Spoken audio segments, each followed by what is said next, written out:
tersinggung. Istri saya sudah tertarik dengan pengajian Ustadz Khalid. Namun karena Ustadz Khalid poligami, istri saya jadi tidak mau lagi ikut pengajian Ustadz. Sampai saya sendiri jika mengikuti pengajian Ustadz Khalid, sepertinya istri saya agak keberatan. Bagaimana cara mendakwahkannya? Hal ini terjadi waktu saya mengikuti pengajian A'agim dulu. Mohon penjelasannya. Sejelas-jelasnya Ustadz. Ini penutup ya. Sebenarnya saya dalam berdakwah, teman-teman sekalian, yang saya sampaikan ini bukan perkataan saya ya. Apa yang sedang saya sampaikan? Hukum dari saya. Ini teman-teman duduk di sini di pengajian. Ini untuk mendengarkan saya pribadi atau ilmu agama yang sedang saya sampaikan. Ilmu agamanya, bukan karena saya berbicara. Yang menyuruh poligami siapa? Allah Subhanahu wa ta'ala. Saya melakukan juga, saya sebagai praktisi karena perintah Nabi SAW. Berapa kali istri saya tanyakan, kenapa kak poligami? Karena perintah Nabi. Saya katakan begitu. Dan saya selalu mendakwahi dia, mendakwahi istri saya supaya bisa menerima hukum Allah SWT ini, sambil saya doakan semoga hati mereka terbuka. Dan saya melakukan itu. Kalau masalah kasus saya menyampaikan hukum Allah lalu istri anda tidak mau dengar, tidak mau lagi datang pengajian saya, silahkan. Terbuka sekali pintu. Masih banyak selain dia insya Allah yang mau hadir. Gitu kan?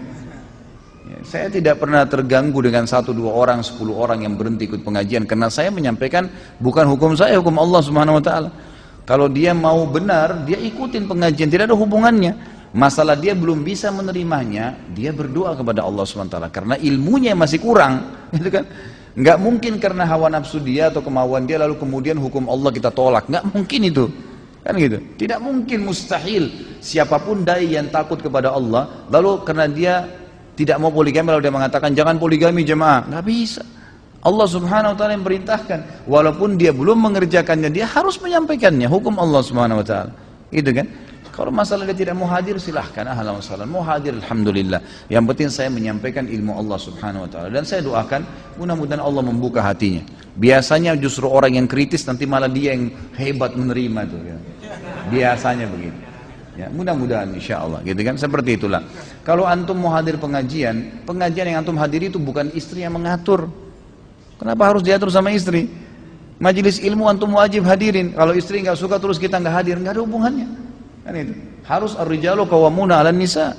Laki-laki yang menentukan perempuan, kalau perlu kamu harus hadir ke pengajian ini. Kita yang tentukan, bukan dia yang tentukan, kok terbalik nih. Kan itu. Harus perempuan dipimpin oleh laki-laki, bukan perempuan yang pimpin laki-laki, jangan dibalik. Kalau dibalik jadi kacau semua nih nanti.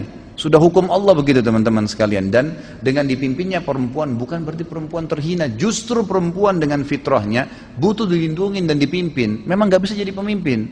Memang gak bisa, fitrahnya begitu.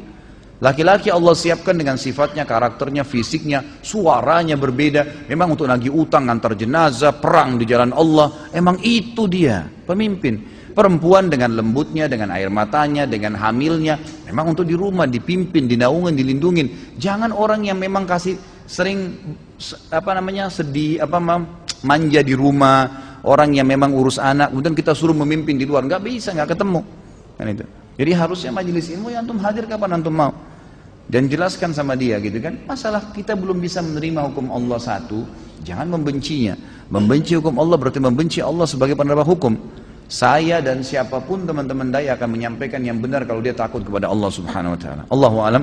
Mudah-mudahan Allah membukakan hati-hati setiap orang muslim untuk bisa menerima hukum-hukum Allah Subhanahu wa ta'ala. Dan ingat teman-teman sekalian, majelis ilmu gunanya untuk mengubah kita menjadi lebih baik. Kalau memang kita tidak bisa berubah menjadi lebih baik, maka tidak usah hadiri majelis ilmu, gitu kan? Ilmu tujuannya untuk menambah ilmu kita, mengubah kita menjadi lebih baik, lebih patuh kepada Allah. Dan dunia ini sebentar, kita akan lalui menuju akhirat. Semua orang yang menolak hukum Allah di dunia, wallah, demi Allah teman-teman, menyesal di akhirat. Menyesal. Oh coba dulu saya terima, udah nggak bisa, udah meninggal. Allah yang terapkan, tidak mungkin salah hukum Allah SWT. Kita yang harus bisa adaptasi. Kenapa Allah buat Ramadan sebulan ya? Allah maunya begitu, patuh. Kenapa nggak sehari aja Ramadan ya? Allah maunya begitu. Kenapa asar 4 rakaat ya, duhur 4 rakaat? Kenapa nggak digabung aja jam 2 sekali 4 rakaat? Loh Tuhan, kamu maunya begitu. Kitanya harus belajar, gitu kan? Kalau kita protes susah, nggak terima. Di akhirat rugi, di dunia juga rugi, kan gitu. Jadi harus hukum Allah diterima, pencipta. Jadi harus fahamin. Nah, masalah ini, Allahu a'lam. Ada orang dia belum bisa poligami, dia menghina poligami itu, gitu kan? Ini berbahaya sekali nih, menghina hukum Allah SWT. Kalau dia belum bisa dia sendiri, jangan ajak-ajak orang lain, gitu kan? Dan lebih parah daripada itu, tadi sama kasus masjid, dia udah menghina rumahnya Allah. Yang kedua, lebih parah daripada itu, dia menghadang orang lain untuk datang ke masjid itu. Dia menghalang orang lain untuk melakukan poligami. La haula wala quwata illa billah. Kalau anda masih belum bisa, maka berarti ilmu anda yang belum sampai ke situ, gitu kan? Kalau kita belum punya ilmu, berarti syaratnya adalah belajar. Coba pelajari, bukan malah membenci hukum Allah Subhanahu wa taala. Dan ini hal mendasar yang difahamin sekali oleh para sahabat dan sahabiat. Mereka tidak punya kendala sama sekali dengan masalah itu. Tidak pernah ada satu riwayat istri-istri Nabi SAW menolak waktu Nabi nikah poligami. Gak pernah. Coba datangkan satu riwayat pun tidak ada, sama sekali. Yang ada mereka cemburu, iya, terjadi kecemburuan. Itu pun, ini tolong digarisbawahi. Saya sekaligus mengingatkan karena ada di antara teman-teman kita dai, subhanallah, mereka tidak poligami, terus mencak-mencak di YouTube, di mana-mana saya lihat cuplikannya, ya. Bahkan ada beberapa orang di antara teman saya baru rencana mau telepon gitu, ngomong masalah mustahil poligami terjadi, mustahil kalau ada orang bisa membuat seorang istri membuat suaminya nikah sama temannya. Subhanallah. Kok bisa mustahil? Dari mana mustahilin? Dan saya temukan ternyata teman-teman ini ternyata memang belum poligami. Emang dia bukan praktisi. Maka saya sarankan, kalau kita belum melakukan sebuah ibadah, jangan kita menjadi tokoh di situ. Bukan ahlinya, gitu kan? Kalau kita lihat orang-orang yang praktisi, saya temukan banyak kasus di lapangan, orang-orang yang berpoligami, yang memang istrinya punya andil di situ. Guru besar saya yang saya sangat kagumi, Dr. Saleh Suhaimi, beliau buta matanya di Masjid Nabawi. Beberapa tahun lalu, mungkin kurang lebih sekitar 9-10 tahun yang lalu, saya ditelepon oleh sepupu beliau, Dr. Fahad, yang mengajar saya materi akidah di Masjid Nabawi, di kampus dulu di Madinah. Khalid, ada Syekh Saleh Suhaimi mau menikah, tolong dicarikan istri. Dia mau istrinya dari Indonesia. Baik Syekh, insya Allah. Saya iklanin di pengajian saya waktu itu masih di Makassar. Saya iklanin, ini ikhwah akhwat, tolong, ada seorang Syekh, beliau pengajar di Masjid Nabawi, hafal Quran 30 juz, gitu kan. Beliau seorang ulama, mufti, seluruh dunia banyak mengambil fatwanya beliau, tapi memang beliau buta. Umurnya sekitar 50-an, ingin menikah poligami. Saya juga awalnya, waktu itu saya belum poligami. Dan akhirnya saya berpikir apakah ini bisa terjadi gitu. Tapi saya coba tawakal Allah. Subhanallah, banyak akhwat yang hubungin saya waktu itu ke HP saya. Ustaz, saya dengar ada berita begini, apa benar? Saya bilang iya, benar. Baik Ustaz, saya bersedia.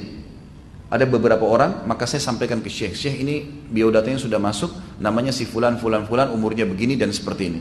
Syekh pun menyampaikan kriteria yang dia inginkan. Dan Syekh waktu itu sudah memiliki 3 orang istri. Ini istri yang keempatnya. Saya sampaikan, ini Syekh sudah punya 3 orang istri dan dia membutuhkan istri yang keempat. Subhanallah, ada di antara akhwat yang kita tidak fikir. Saya waktu itu masih menikah dengan 1 orang istri saya di Makassar, dan saya tidak tahu kalau memang akan terjadi itu. Ternyata ada di antara akhwat kita, dan umur mereka masih muda, mereka masih baru menuntut ilmu, tapi mereka mau. Dan akhirnya subhanallah, karena Syekh tidak melihat, maka yang bantu dia untuk melihat akhwat itu, karena akhwat ini pakai cadar. Waktu itu masih masuk di warnet, belum seperti sekarang fasilitas luar biasa internetnya di HP bisa. Itu masih di warnet, kemudian masuk di warnet yang tertutup, ruangan tertutup. Ukhti kita ini yang sekarang jadi istri beliau di Madinah dan masya Allah sudah punya anak, sekarang sudah warga negara Saudi. Gitu kan? Itu duduk di depan komputer, kemudian dibuka cadarnya. Yang bantu Syekh untuk melihat calon istri ini, istri pertamanya beliau, Ummu Abdillah. Dan Ummu Abdillah yang mengatakan, Syekh ini sudah cocok buat anda, lamar saja dia. Begitu nikah, si telepon, Khalid, saya sudah cocok sama ini, maka lamarkan. Saya lamarkan, kemudian saya juga buatkan acara di gedung waktu itu di kota Makassar, dan berhasil alhamdulillah menikah. Sudah selesai, waktu itu ukhti kita masih sekolah, masih kuliah, dibiayai sama Syekh kuliahnya sampai 2 tahun baru berangkat ke Madinah. Setelah itu akhirnya punya anak dan sampai sekarang hidup. Bahkan Ummu Abdillah berbagi malam. Awal datang Ummu Abdillah mengatakan kepada Syekh, dia mengatakan istrinya yang pertama ini bilang, saya kasih malam saya untuk orang ini, gak apa-apa, ini seperti adik saya sendiri. Dan dalam rumah tangga beliau itu saya lihat luar biasa, bagaimana istrinya itu seperti saudara. Bahkan saling telepon, hari ini kamu mau masak apa? saya masak yang lain ya. Terus begitu. Kalau supirnya syekh pergi ke pasar untuk beli belanja makanan, maka masing-masing punya pesanan. Dan mereka tidak pernah itu yang kita dengar berantem, pukul-pukulan. Saya nggak habis berpikir kalau itu bisa terjadi. Kecuali memang niatnya sudah bukan karena Allah dan Rasulnya. Dan banyak kasus seperti itu. Saya ikhwah berpoligami, saya pribadi. Dan kalau istri saya dari Makassar datang ke Jakarta, saya suruh istri saya di Jakarta jemput. Fadl, jemput kakak kamu di bandara. Dijemput sama dia. Saya kasih duit, silakan belanja sama-sama. Bahkan saya ajak, kalau saya ke Makassar, saya ajak istri saya untuk datang. Dan alhamdulillah, saya tempat dalam satu rumah di Makassar sama-sama dan berjalan kehidupan. Saya keluar sama-sama satu mobil. Saya praktisi dan saya temukan tidak ada masalah itu. Kok bisa ada dai-dai yang bicara tidak mungkin, tidak mungkin. Subhanallah. Orang-orang ini bagaimana? Bukan praktisi terus ngomong gitu. Yang saya ingin diberatkan di sini ikhwah-akhwat sekalian adalah jangan benci hukumnya Allah, nggak boleh. Kalau kita belum bisa kerjakan, kitanya masih kurang ilmu. Tadi contoh kasus masjid, benci masjidnya Allah, kemudian ajak orang lain benci masjid itu. Oh, subhanallah, ini hati-hati ada dosa di belakangnya, gitu kan? Jadi yang saya ingin titik beratkan sebenarnya bukan sedang menceritakan Syekh Soleh, bukan ceritakan diri saya, tapi saya sedang menyampaikan jangan sampai ada persepsi negatif terhadap hukum Allah dan terhadap sahabat yang mengerjakannya. Tadi kan nama-nama banyak ya, wanita terlibat dalam hidup beliau, banyak keturunannya, dan itu bukan aib dalam agama Islam sama sekali, tidak ada aibnya. Dari sisi lain tidak boleh juga ikhwah, banyak ikhwah melakukan poligami tidak sehat, dirahasiakan sama istrinya. Kenapa dirahasiakan akhi? Apa yang antum takutkan? Takut hanya kepada siapa? Allah Azza wa Jalla. Sampaikan apa adanya. Kalau belum bisa, bujuk, rayu, sampaikan hukum syar'i. Buat, antum harus berhasil. Memang begitu. Gak mungkin kita buka cabang perusahaan ya, atau buka cabang toko, cabang apalah usaha kita, buka yang baru sementara yang pertama masih amburadul, administrasinya masih belum rapi, kemudian buka lagi cabang, tambah kacau nanti, rugi semua. Tapi dibuat rapi, sedemikian rupa, baru kemudian buka lagi cabang yang lain, baru seterusnya. Dan ini perintah agama, perintah agama. Bagi yang masih belum bisa, saya sarankan niat saja. Apa boleh buat? Saya bilang niat, agar antum meninggal dapat pahalanya poligami. Karena kalau tidak niat sama sekali berarti ada pahala yang kehilangan tuh. Jadi orang kalau belum bisa haji, nggak ada duitnya, jangan bilang, oh saya nggak mampu haji, sudahlah meninggal. Nggak dosa memang, nggak dosa. Tapi dia tidak dapat pahala haji. Tapi kalau dia niat, satu waktu saya punya uang, saya mau haji, ya Allah mudahin. Terus meninggal, dapat pahala haji. Sudah tahu kan hadisnya? Man hamma bihasanatin walam ya'malha.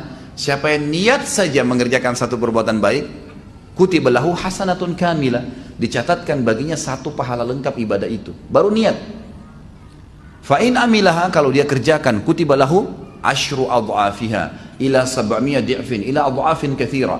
Dicatatkan baginya 10 kali lipat, bahkan 700 kali lipat dan kelipatan-kelipatan yang banyak. Antum mau tidur malam, niat sholat tahajud, niat itu sudah dapat satu lengkap pahala tahajud. Bangun malam 700 kali lipat, tergantung dari kadar keikhlasan seseorang. Niatkan itu. Berdoa kepada Allah SWT, karena beda. Ini ciri orang mukmin yang cerdas. Akhwat kita belum bisa menerima poligami, berdoa sama Allah, ya Allah, engkau turunkan hukum ini dan berat dalam hati hamba ini ya Allah. Berikan hamba petunjuk, berikan hamba kemudahan, gitu kan, supaya bisa berjalan. Maka ini hal mendasar yang mesti diketahui. Dan semua ini sebenarnya adalah pembelaan terhadap perilaku Nabi SAW dan sahabat Nabi yang memang melakukan hukum poligami ini. Dan juga Allah Subhanahu Wa Taala telah menurunkan hukum dalam Al-Quran.